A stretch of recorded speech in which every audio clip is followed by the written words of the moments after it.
Az induló pont az volt, hogy Pécsnek nincs akadémiai kutatóintézete, szemben Szegeddel, a debreceni gyógyszeriparral és a budapesti sokasággal. A 2010-es években az egyetem vezetése úgy döntött, hogy egy uniós pályázaton elindul, és saját erőből uniós támogatással megpróbáljuk megvalósítani ezt a 7000 négyzetméteres 3 épületből álló komplexumot.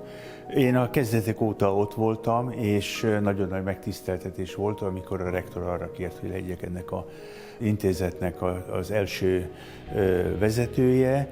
Ezt 70 éves koromig betöltöttem, nagyon nagy örömmel és hát sok-sok küzdelemmel.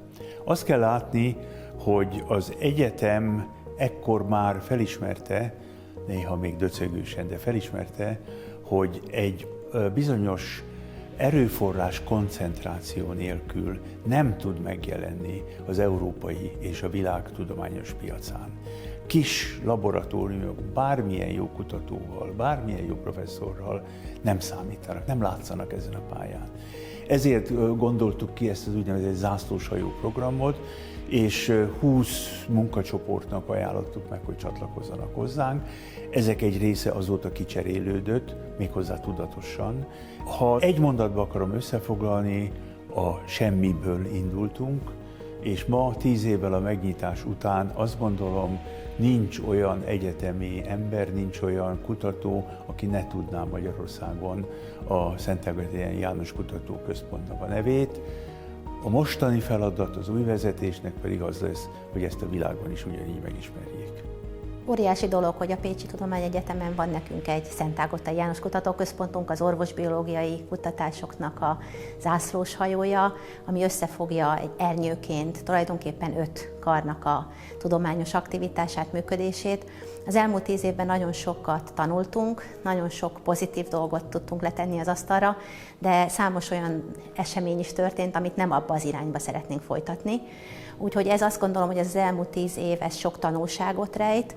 Ebből a következő 10 évre egy olyan új 2.0-ás működési koncepciót tervezünk, amely sokkal inkább felöleli és hozzáadott értéket képvisel az orvosbiológiai kutatások minden aspektusának. Tehát nyilván nagyon fontos nekünk az a 19 kutatócsoport, akik a mi épületünkön belül dolgoznak, itt laboratóriumokkal rendelkeznek, az ő támogatásuk, segítségük, kutatásmenedzsmentjük mindennek felett áll.